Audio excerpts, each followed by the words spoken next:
Hello everyone, welcome to study today.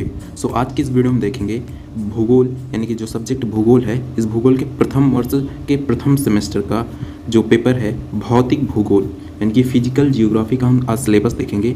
Physical जो कि NEP यानी कि नेशनल एजुकेशन पॉलिसी 2020 पर बेस्ड होगा, यानी कि ये सिलेबस 2020 पर आधारित जो नया पाठ्यक्रम है उस पर आधारित ये सिलेबस हम देखेंगे। ये फर्स्ट ईयर के प्रथम सेमेस्टर का सिलेबस है जिसका नाम है भौतिक भूगोल यानी कि फिजिकल जियोग्राफी।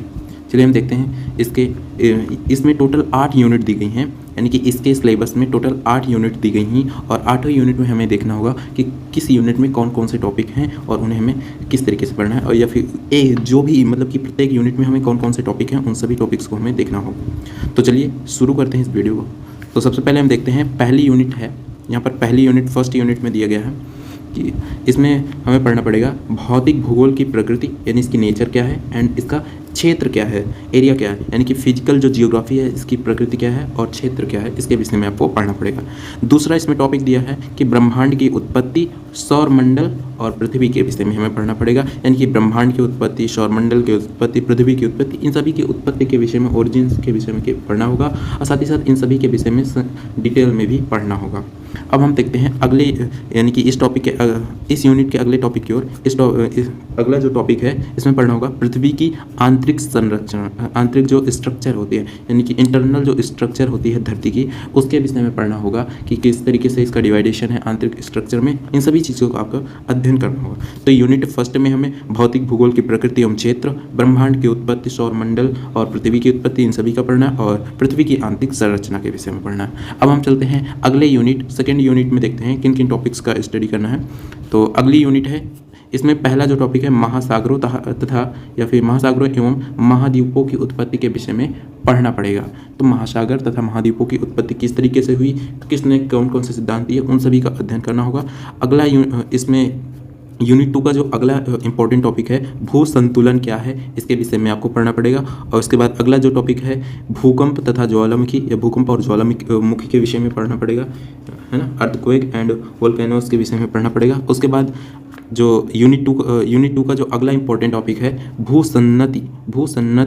भू विवर्तन की अवधारणा के विषय में पढ़ना है ना, भू सन्नति और भू विवर्तन की अवधारणा के विषय में पढ़ना है। प्लेट टेक्टोनिक, भू विवर्तन की का मतलब प्लेट टेक्टोनिक के विषय में पढ़ना है।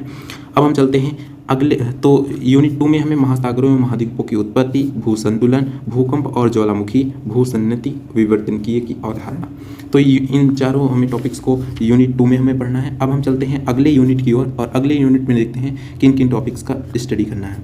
तो यूनिट 3 में हम देखते हैं, यूनिट 3 में हमें पढ़ना पड़ेगा सेल क्या है, यानी कि चट्टान इसे बोलते हैं। तो चट्टानों की उत्पत्ति कैसे हुई, इसका वर्गीकरण यानी कि क्लासिफिकेशन एंड इसकी जो विशेषताएं हैं उसका अध्ययन करना होगा।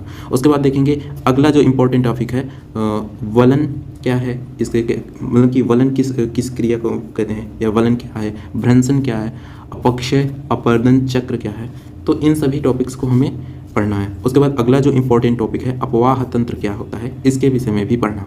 तो यूनिट 3 में हमें पढ़ना है सेल क्या है, चट्टान अर्थात इसकी उत्पत्ति, वर्गीकरण और इसकी विशेषता क्या है। उसके बाद हमें पढ़ना पड़ेगा वलन, भ्रंशन, अपक्षय और अपवर्तन चक्र के विषय में। उसके बाद अगला जो इंपॉर्टेंट टॉपिक है अपवाह तंत्र के विषय में पढ़ना पड़ेगा। तो यूनिट 3 में इन तीनों टॉपिक्स के विषय में पढ़ना पड़ेगा। अब हम चलते हैं यूनिट 4 के विषय में, देखते हैं कि यूनिट 4 में हमें कौन कौन से टॉपिक्स पढ़ने हैं।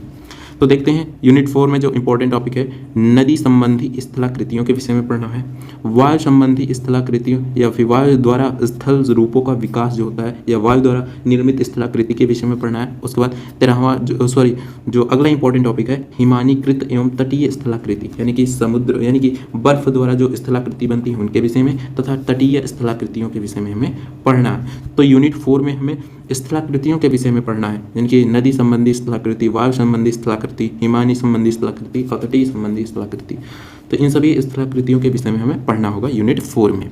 अब हम चलते हैं अगले यूनिट की ओर और अगला यूनिट है यूनिट 5। यूनिट 5 में हमें कौन कौन से टॉपिक पढ़ने हैं। पहला टॉपिक है वायुमंडल का संगठन और संरचना।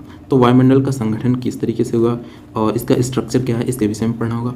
अगले हम टॉपिक को देखते हैं, अगले टॉपिक है इस यूनिट में वायुमंडलीय दबाव एवं हवाएं, यानी कि वायुमंडलीय दबाव क्या है और हवाओं के विषय में पढ़ना है।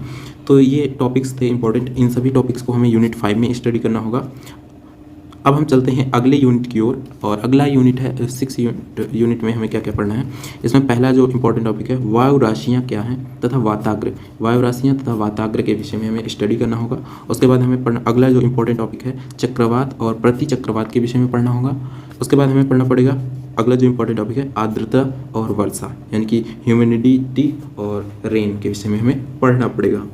तो यूनिट 6 में इन सभी टॉपिक्स को हमें स्टडी करना होगा। ये काफ़ी इंपॉर्टेंट टॉपिक्स हैं।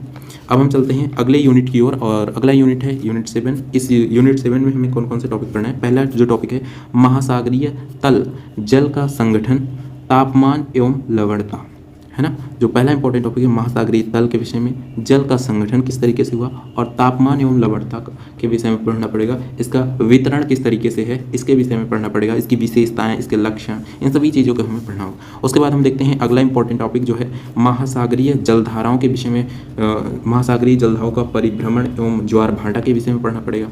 उसके बाद जो है इस यूनिट का जो अंतिम टॉपिक है वो समुद्रीय निक्षेप एवं प्रवाल भित्ति के विषय में पढ़ना पड़ेगा।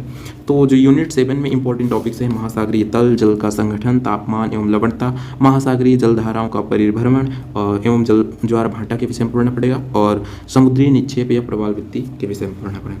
अब हम देखते हैं यूनिट 8, जो कि अब अंतिम यूनिट है, इस सिलेबस का जो अंतिम यूनिट है। इस यूनिट में हमें जैवमंडल के विषय में पढ़ना पड़ेगा, यानी कि बायोस्फीयर के विषय में पढ़ना पड़ेगा। जैवमंडल क्या है, इसमें किस तरीके का इसका वर्गीकरण किया गया है, इन सभी चीज़ों को हमने देखा। इसके सिलेबस में जितने भी यूनिट्स थे, इन 8 यूनिट को हमने देखा। 8 यूनिट में कौन कौन से इंपॉर्टेंट टॉपिक्स थे, हमने सब चीज़ को देखा कि कौन कौन से यूनिट में किस तरीके के इंपॉर्टेंट टॉपिक्स हैं। अगर आप चाहते हैं कि प्रत्येक यूनिट, यानी कि जो प्रत्येक यूनिट का एक स्पेशल वीडियो है जिसमें हम उस यूनिट के जितने भी इंपॉर्टेंट टॉपिक है उसको हम डिटेल में स्टडी करें, तो आप कमेंट बॉक्स में कमेंट करके मुझे ज़रूर बताना। मैं उस पर ज़रूर वीडियो अगर बनाऊंगा, अगर आप उस पर कमेंट बॉक्स में बताते हैं। एंड तो ये टोटल 8 यूनिट थी। हमने देखा कि किस यूनिट में कौन कौन से इंपॉर्टेंट टॉपिक्स हैं और उनको हम किस तरीके से स्टडी कर सकते हैं, और प्रत्येक यूनिट में जितने भी इंपॉर्टेंट टॉपिक हैं हमने सिलेबस के अकॉर्डिंग दिया है। तो आई होप दैट कि आपको ये वीडियो पसंद आई होगी। अगर आपको ये वीडियो पसंद आई हो तो वीडियो को लाइक कीजिए, सब्सक्राइब कीजिए एंड अपने दोस्तों के साथ शेयर ज़रूर कीजिएगा। और हम जल्द ही मिलते हैं किसी नए वीडियो के साथ। तब तक के लिए जय हिंद, जय भारत।